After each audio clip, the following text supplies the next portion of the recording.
quick. I'm gonna jump into one more video here. Of course, brother. Thank you for watching. Appreciate you here. Hit the follow button. Hit the follow button. Don't forget to hit the follow button. Hit the follow button. You get them push notifications whenever I hit the live. Hit the button. What else we got here though?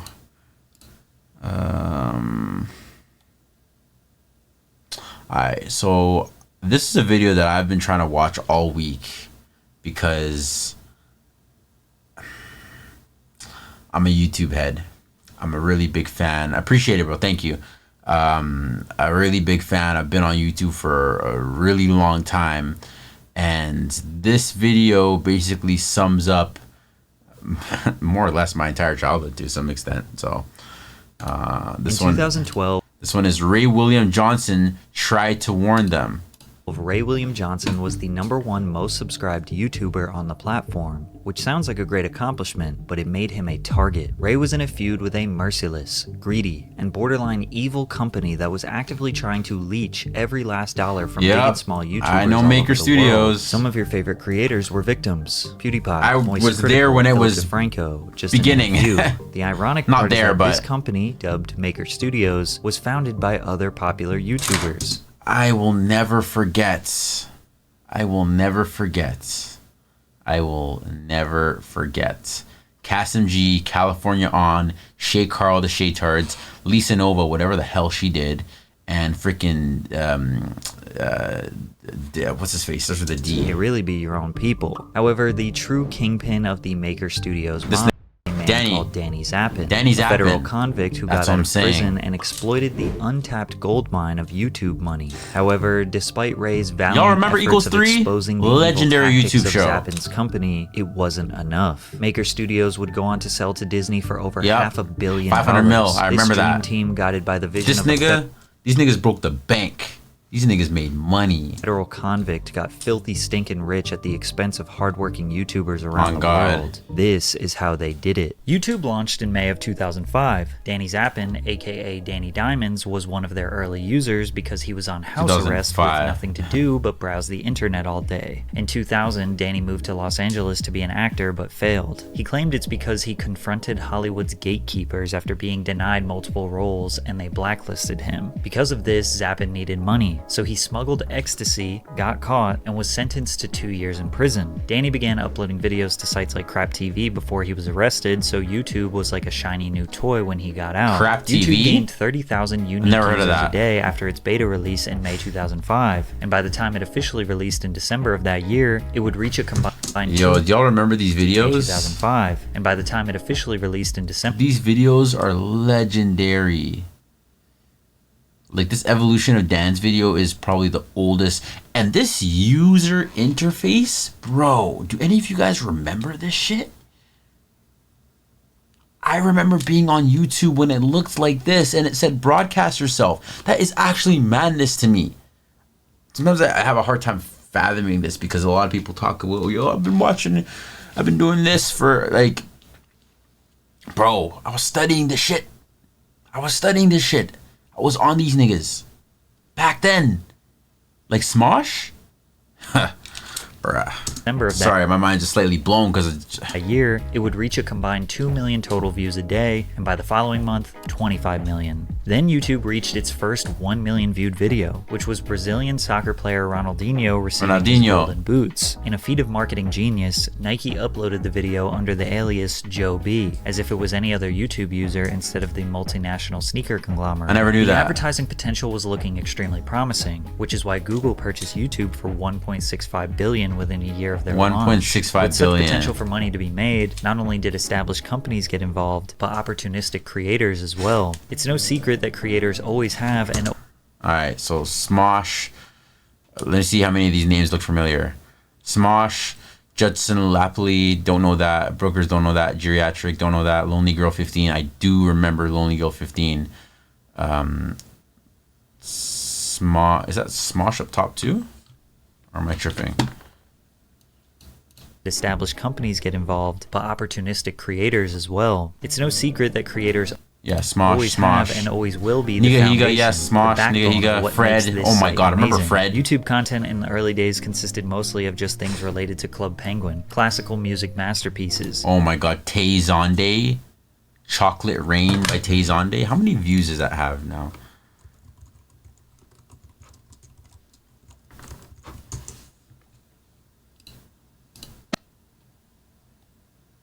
$137 million views. Does he still post?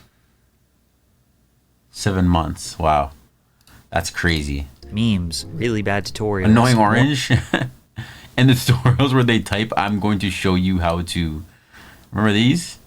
Unregistered Hypercam? More memes, and Soulja Boy. But sprinkled The only nigga in the rap game. in there were creators who made skits, storytime videos, theories of the universe, news channels, and the first YouTube influencers were starting to gain millions of views on their videos. So they sold their YouTube shit. then launched their partner program that pays a percentage Changed of the the game. advertising revenue when ads are shown on their videos. Membership is free. As a YouTube partner, you're going to... Yeah, bro, this is crazy.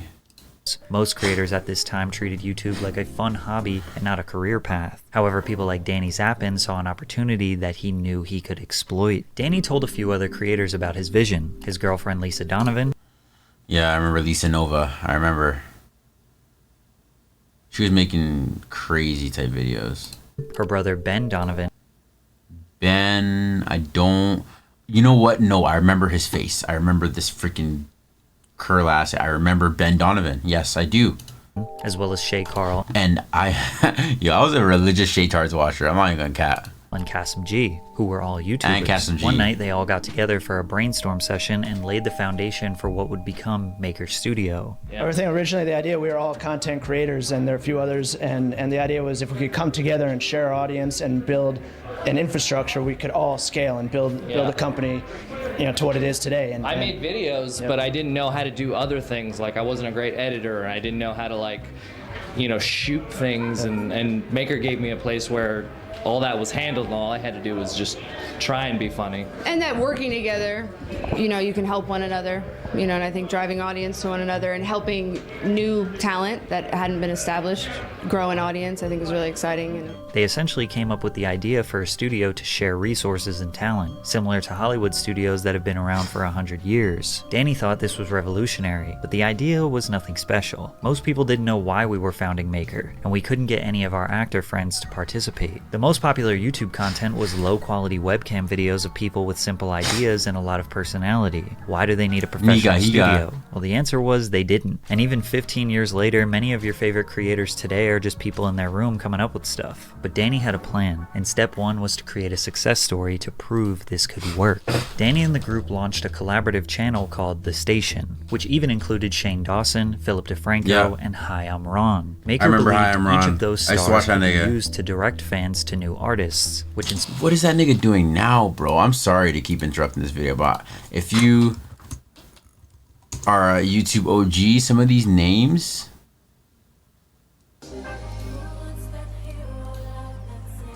like, I'm convinced that some of these niggas have just been deleted off the face of the freaking planet. Like, yeah, like, why am I not able to find Hi, I'm Ron whatsoever? Oh, what? Yeah, I don't know, yo. Some of these niggas just literally disappeared. To build a network of affiliated channels, and they were right. They had immediate success with Hot Girls on Teen Cribs, amassing 60 million views. What's up, M2A? My name's Ariel. Welcome to my crib. Let me show you around. Meet my less attractive friend, Jasmine. She's super Kasim ugly, G's but wild. don't hold it against her. The station established an office space where they would connect during work days to plan. That's crazy because I remember the station. I used to watch the station. They recruited more people to be a part of the team. Andrews Choice, yeah. I remember her. What Are They Derek? I remember him. Cecily, I remember. Fine Bros, I remember. Literally all these names I remember. Cecily, Fine Bros. What Are They Derek? These were all niggas that we were watching back then. There's a channel to react. Michael Gallagher from Totally Sketch. Yeah, Michael Gallagher. Tim, the of list course. goes on and on. Their main type of content were I comedy literally sketches, watched all the similar niggas to that were on the humor, lineup. but way worse. I've been working at this bar for 2 months now, and I gotta say, And this nigga's now on really Just Kidding News.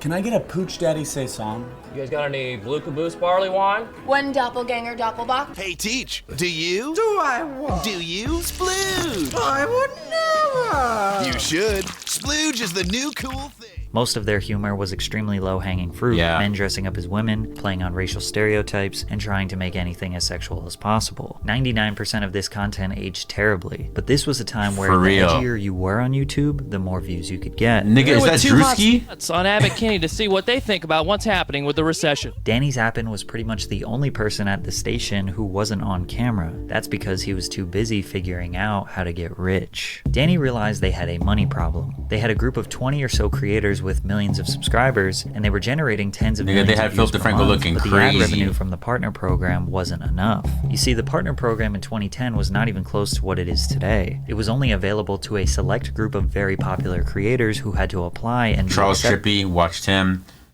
Dave Days, watched him. But even Bo those Burnham, people weren't remember making him. significant money because the percentage split was terrible. The only way to make more money was to get more creators involved. What's Charles Trippy up to? Y'all remember Charles Trippy?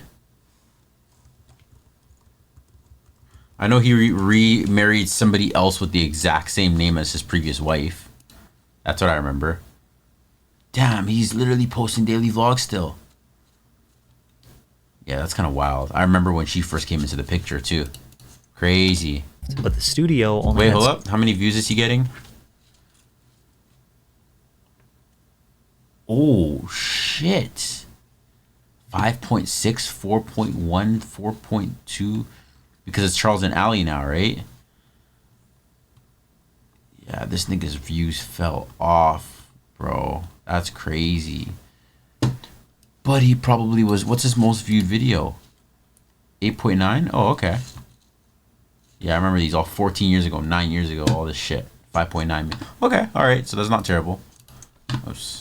Travis got out of here. So much space and employees to provide services to creators. This is where Danny's scheme began. Maker Studios formed a multi-channel network, or MCN. Instead of only working with the in-house creators at the station, Maker would try to discover talent all over the world and sign them to the network, in exchange for 20, 30, sometimes 40 or 50% of the creators' ad revenue. Keep in mind, YouTube would send the entire sum of the creators' revenue to the MCN. The MCN would take their cut out and send the rest back to the YouTuber.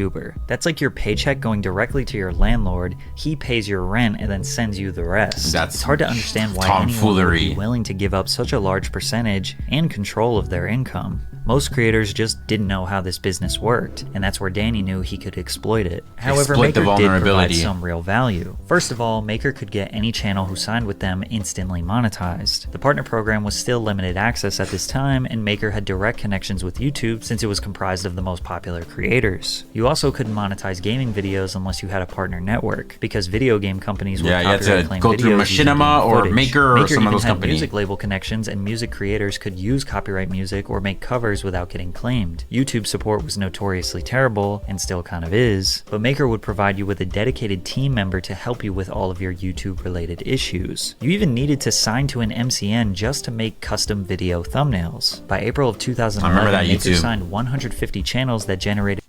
Yeah. The station, yeah.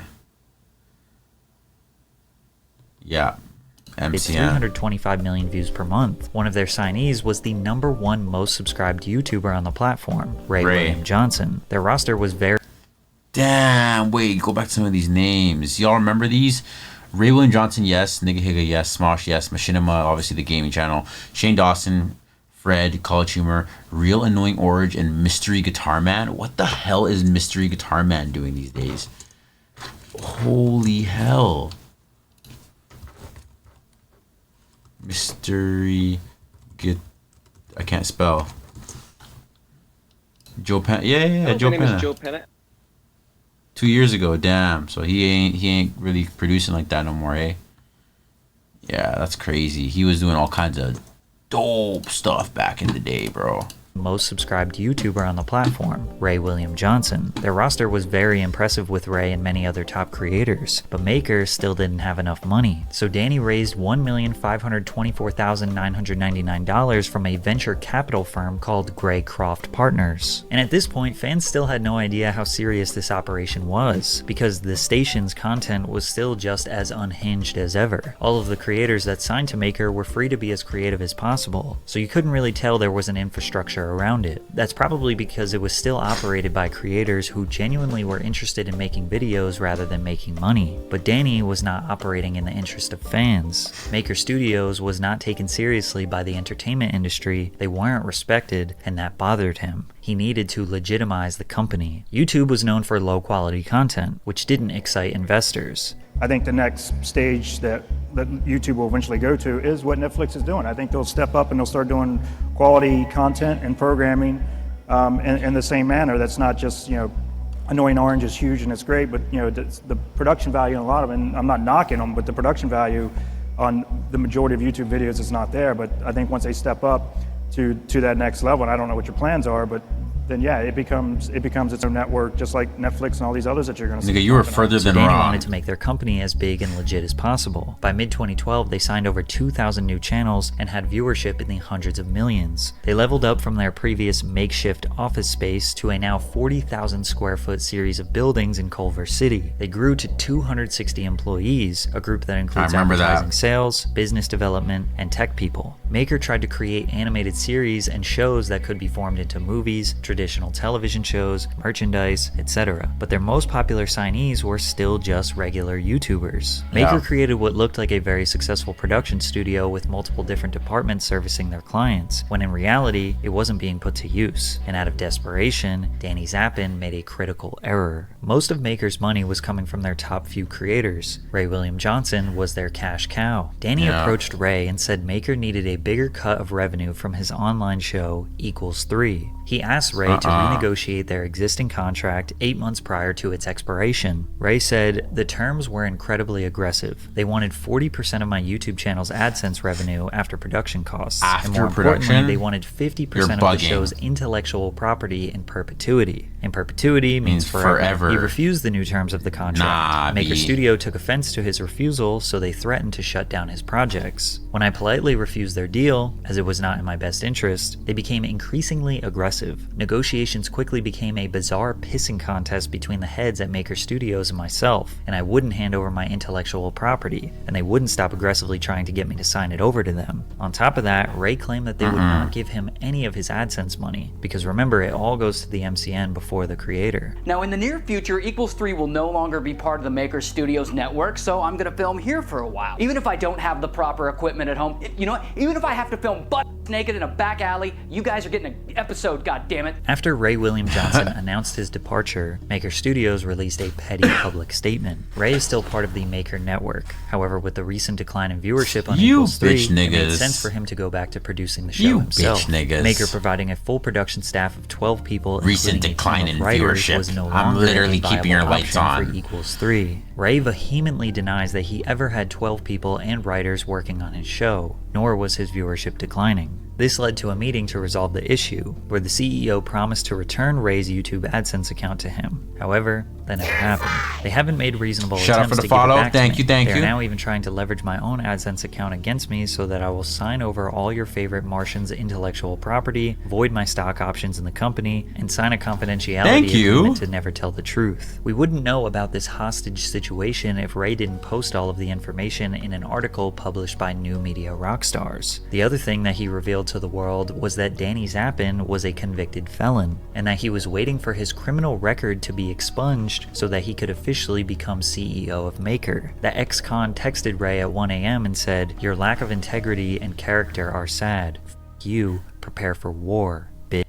Ray tweeted that nasty text that Danny sent to him, and then Shane Dawson replied with, "I got the same text 3 years ago. Oh, YouTube." Which is interesting since Shane Dawson was a part of the original The Studio crew, then seemingly disappeared. Philip DeFranco said, "There's a theme here," seemingly hinting that he has had the same beef with Danny Zappin. Then the Fine Bros also implied the same thing. Kasim G seemed annoyed at Phil for speaking up. "Philly D, you feeling okay?" Kasim G, just wondering how you and your guys can sweep this one under the rug. This was one of the first big pieces of drama that YouTube had seen. Shay Carl immediately defended Danny. I remember this. I remember this video. That is going to try to like keep money from somebody or hold Ray William Johnson's AdSense account hostage. That is definitely not our intention, and that's not Danny Diamond's intention, and that's not Maker Studios. I remember this nigga was stage speaking for Danny Diamond. Like, you don't know that nigga as well as you think you do. For a lot of YouTubers, they have made it possible for over 350 people to earn a living in this YouTube space. People like my brother and my sister have medical benefits because of Maker Studios, because of people like Danny Diamond and Lisa Nova, and a lot of YouTubers, countless YouTubers, would not be where they're at today, me included, me especially, if it wasn't for Danny Diamond's idea and passion for this company. It's no surprise that Kasim and Shay rushed to defend Danny, as they were two original founders who were set to make a ton of money during the sale of Maker, whereas Ray, Shane, Philip, and the Fine Bros were not founders but the people who had the most clout that made Maker famous, and at that time were bringing in the views to boost the company's portfolio. Yeah. Fans didn't know if they should support the creators who had nothing to gain by outing Danny, or support the creators who founded the company set to make millions of dollars. Because in the middle of this drama, Time Warner acquired a % stake in the company for $36 million in December of 2012, and other contributors like Canal Plus and Singtel have also provided $26 million, for a combined total of $61.4 million in capital raised for Maker. The company was now valued at several $100 million. Danny Zappin successfully built his company to be the corporate enterprise he envisioned on house arrest. Now he wanted to take his money and run. In April of 2013, Danny Zappin asked to leave the company, cash out his stocks, and receive 6 months of pay, but he was willing to stay on as an advisor. The board had a meeting and authorized his departure, planning to replace him with Enon Kreis, a successful businessman in his own right. Who is this? However, Danny very quickly changed his mind, demanding a senior executive role in order to save the company. When it was denied, that's when Maker board member Mark Suster claimed Zappin became hostile. Zappin would file a lawsuit against Maker and claimed the now CEO Kreis, and the board hatched a plan to take away Zappin's power and shut him out of the you company. asked to go. Because karma got the ex-convict badly. They gave him the same treatment that he gave Ray William Johnson 4 months earlier.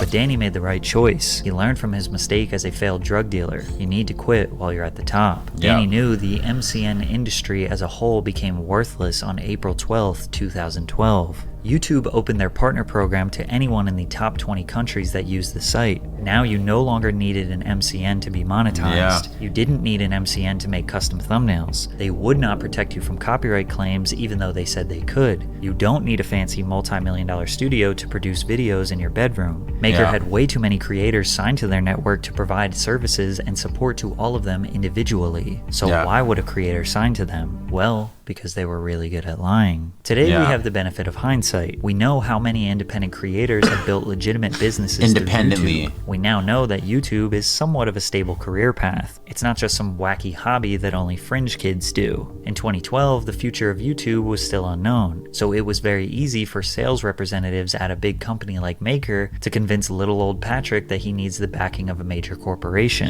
But they even convinced large creators to join. In December 2012, Maker was able to acquire the new #1 most subscribed and viewed YouTuber on the platform, PewDiePie. How did they get Once PewDiePie? that happened, they acquired most of the YouTube giants. Epic Rap Battles of History, Tobuscus, Markiplier, Jacksepticeye, to name a few. That's they quickly crazy. became the #1. Tobuscus, Markiplier, watched all them niggas, bro. Yeah, that's crazy. Epic Rap Battles of History. You guys remember that shit? Holy hell. Tobuscus, Markiplier, Jacksepticeye, to name a few. They quickly became the #1 MCN. By early 2014, they had over 55,000 signed creators to their network. But big creators like PewDiePie likely were not giving 10 to 40% of their ad revenue to Maker, especially amidst their bad press. Some creators gave Maker 0% of their ad revenue, and the reason Maker took 0% was more devious than you could imagine. The fact that MCNs MCNs received the entire ad revenue check from YouTube, then took a small percent or 0% before sending it to the creator was crucial for their business model. It makes their cash flow look insane. Makers' bank accounts were holding tens of hundreds of millions in cash. MCNs used these numbers to convince investors that YouTube was an untapped gold mine, and it was because of their content strategies. The other number they used to trick investors was views. By signing top talent, they were able to show how many views, aka advertisement potential, they were generating. Every all-hands meeting was led off with the number of views they were doing. 10 billion views, 11 billion, 12 billion. But the reason the views were growing was because the network kept growing and we were just adding more channels. Also, Maker did not technically own the content that creators like Markiplier and PewDiePie put out. It was riddled with copyright material and couldn't be sold to other platforms. Investors did not understand YouTube at all, but they couldn't ignore the money. In 2013, Maker generated $370 million in ad revenue, and 70 million of that was in direct sales. If you watch my previous video on Disney, then you know that in the mid-2010s, they were on fire with every aspect of their business, looking to take full control of every content medium in existence. They wanted to buy their way into YouTube. And in March of 2014, Disney acquired Maker Studios for $500 million, with the promise of up to $950 million if they met their targets. The final number ended up being $650 million. Original founders like Kasim G, Lisa Nova, and Shay Carl made a fortune. This is going to change our lives and the lives of my children forever. Forever. This will change my kid's life. By trusting the vision of Danny Zappin, Shay Carl got filthy rich. He bought a multi-million-dollar compound in Idaho and still uploads consistent vlogs of him and his family enjoying the extraordinary wealth. When the original founders made this business, it was a humble idea, but it quickly turned into a system to make the business way more successful than it was, so the stockholders could sell it and cash out, leaving someone else to handle the pile of trash. And Disney had to take out the trash. They quickly realized they bought a business built off lies. Disney didn't really do anything with Maker Studios. They thought all YouTube creators would just become Disney, Marvel, and Pixar marketing puppets, shoving Disney ads in young kids' faces in every YouTube video. And they honestly could have forced that, but they didn't. Maker executives complained of the slow integration process and that they didn't receive access to Disney's brand and intellectual property. They probably didn't want YouTubers destroying their IP. Out of desperation, Maker tried to introduce new channels such as Polaris by Maker, a gaming channel. They tried to revive the station YouTube channel with shows like Casual Sketch, Song Voyage, and Time Machine, starring Timothy DeLaGhetto and Ricky Shucks. But these shows I like that they gave Tim and Ricky a chance at least. And soulless. Despite the downward trend, they kept signing creators into predatory contracts, forcing them to be trapped in a failing business. There are countless examples of creators expressing their resentment towards Maker and all other MCNs that have scammed them, but the best example can be explained by none other than Moist Critical. And then Maker came along and said, hey, we'll offer you this contract. It was a 60-40 split, and at the time that sounded great to me. I've never had any way of contacting Maker. Their support line does absolutely fucking nothing. And if you don't have your channel manager there to be that bridge, then you just have no way of getting in touch with Maker. It would sometimes take up to 3 months to get one check from Maker. It was last year when my channel got disabled due to false copyright strikes. I could not contact Maker no matter what. I did everything possible to get in contact with them. A contract shouldn't auto-renew. You should have to sign off on it each time it tries to renew. Maker Studios is just so lazy, so unorganized, and just doesn't give a about any of the people in their network. Insanely unfair money splits, terrible communication, no assistance with copyright, and automatically renewing contracts that auto-renew is creators wild. Get out on a of. contract? Are you bugging? To bugging? a terrible situation, PewDiePie stepped in and saved the entirety of YouTube. His anti-Semitic joke and Nazi imagery had Maker immediately drop him from the network. Disney decided they could not take a risk on unpredictable YouTubers anymore. They cut support from over 60,000 YouTubers down to just 300. They rebranded Maker to Disney Digital Network, and now the MCN business is pretty much dead. It's hard to know if Danny knew this business would be a scam from the very beginning. It initially started out as a humble group of creators working together to Definition of scam is a trick that can be prolonged for a limited amount of time before the bottom falls out, and you know, if it's a good scam, you can run away with your winnings and all is well, and you've taken advantage and you've pillaged from other people, or you get caught. That's usually the definition of a scam. So the fact they got away and niggas are celebrating with their millions, meanwhile there are other people that can't even make YouTube videos under contract. scam. Achieve a common Scam or dream. scheme. And within a short few years, they were strongholding thousands of creators in evil contracts, forging their books to make themselves look successful, and almost destroyed YouTube as a whole. But I guess a few YouTubers got filthy rich, so it's all good, right? Yeah, bro. Shay Carl, Cassim G, Lisa Nova, and Danny Diamond fucked them niggas, bro. They fucked them niggas up. That's for Showski.